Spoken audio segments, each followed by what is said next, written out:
Who's the most ungrateful person you've ever met? My sister's a taxi driver, and she was doing her usual late-night rounds in the city. It was pouring rain, and she was hoping to get one last fare before heading home. Just as she was about to call it a night, she saw a figure waving frantically from the curb. It was a man, soaking wet and clearly distressed. He practically stumbled into the back seat, gasping that he'd been mugged and needed to get to the hospital.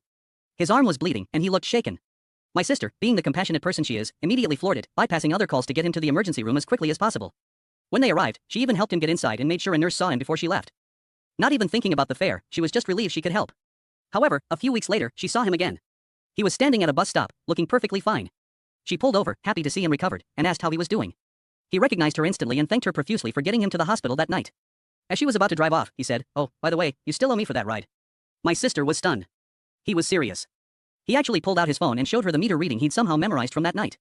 My sister, utterly dumbfounded, just drove away. She never picked up another late-night fare again.